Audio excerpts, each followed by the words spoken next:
Hey guys, what's up? King Taylor Designs here, and in today's video we will be designing this beautiful Infinite logo. It's very simple and very easy. It's kind of a beginner tutorial today, so I hope you guys enjoy the video. Now I'm going to play the intro.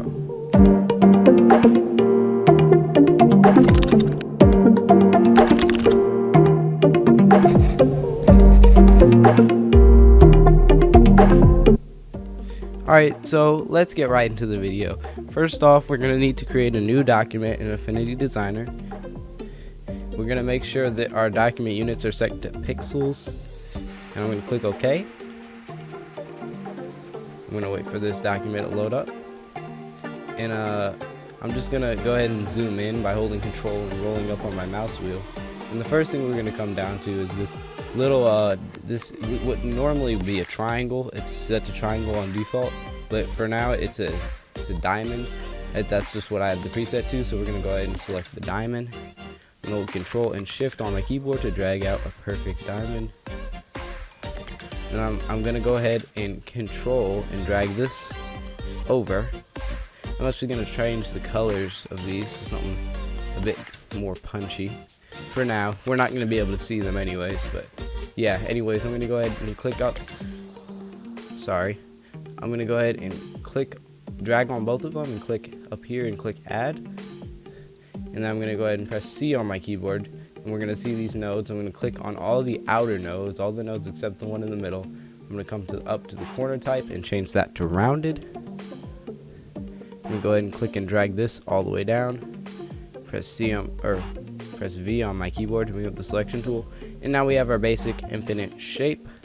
Next, we're going to need to give it a stroke. Now this first stroke is going to be the border of the inside of the little line in the Infinite logo. So anyways, we can go ahead and change this width however much we want. Actually, no, this is going to be the inside of it. So I'm going to go ahead and make this a nice, I think that's pretty good. I'm going to just leave that at like 3.5. And then I'm going to go ahead and come to the color. I'm going to change the fill to none. I'm going to make this stroke. And I'm going to come up to stroke, and we're going to go to layer. I'm going to go to, come up here to expand stroke, and that's going to make this stroke its own curve or path. So now we have this little curve shape. Now we need to give this curve a stroke. So I'm going to make this actually a gradient by pressing G on my keyboard. I'm going to change the context to stroke. I'm going to go and just hold shift until I want this little blue thing right here in the middle to be in the middle of the logo. So now we have that. Now I'm going to make this color. You can't see it right now. I'm going to make it kind of, I guess, a nice little yellowish, kind of. Yellow orangish. And the other one, I'm going to go ahead and come over and go to like a orange pinkish to give it kind of that Instagram look. If you've seen the Instagram logo, you know what I'm talking about. Now I'm going to come here, I'm going to make this stroke as much as I want it to be. We want to make sure in order we want to draw the stroke behind it so we can see actually what it's going to look like. And I think that's pretty good right there. So I'm going to go ahead and come to color. I'm going to go ahead and press V on my keyboard to get the selection tool and click on this little black, the fill, and I'm going to make that white. And I'm going to come, I'm just going to select it. I'm going to layer, expand stroke. So that's going to make it stroke its own path. And now we want to give it more of a 3D look. So what we're going to come over here and do is I'm just going to grab the pen tool. I'm going to get rid of this little white area right here. So I'm just going to click on all these corners. Just going to click right on that corner. It gets kind of hard. You got to make sure you're on the very end of the corner, which can be kind of annoying. I think that's good. The stroke is still on. I'm going to go ahead and come up here to stroke, change that to none. I'm going to click right there. Oops. I'm going to click right there to finalize that. I'm going to go ahead and make this, I don't know, green. I'm going to bring the opacity down by half, roughly. I'm going to go ahead and press Control J on my keyboard to duplicate that. I'm going to flip it vertically and horizontally. I'm just going to hold shift. I'm actually going to just snap that right there. And hold shift click on both of those, click add, hold shift and click on the little white area of the logo, I'm going to go to up here to the geometry and click subtract. Now it gives it more of a 3D look. Now the last thing we need to do is go ahead and give this a little shadow. So I'm going to come over to the pen tool again. I'm going to go ahead and click, and I'm just going to create a small rectangle. Or actually, it's going to be quite large. Come up to the stroke and make that none again. And I'm going to come over here, just drag that to wherever you need it to. Hold shift, click over here. Hold shift, click over here. I think I actually might want it to be a bit larger, so I'm going to go ahead and click and drag over both of these, and hold shift and just drag them out along that little purple line right there. And I think that's a pretty good shape. So I'm going to go ahead and make this black and bring the opacity down a lot. I'm going to press Control J on my keyboard and hold, or actually we can just hold Control and Shift and drag this up.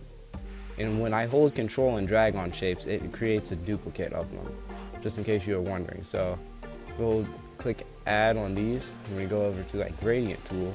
We go ahead about right here and just hold.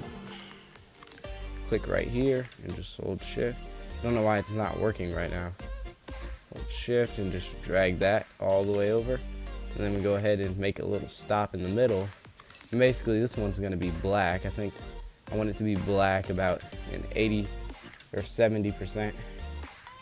You can go ahead and experiment this. It doesn't have to be exactly what I'm doing.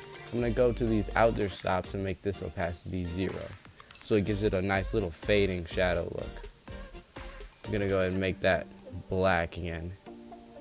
Especially this one right here. Yep, black. Yep. Alrighty. I'm going to go ahead and make this black. Well, I guess it doesn't really matter, but yeah. Alright, so there we go. That's the first thing.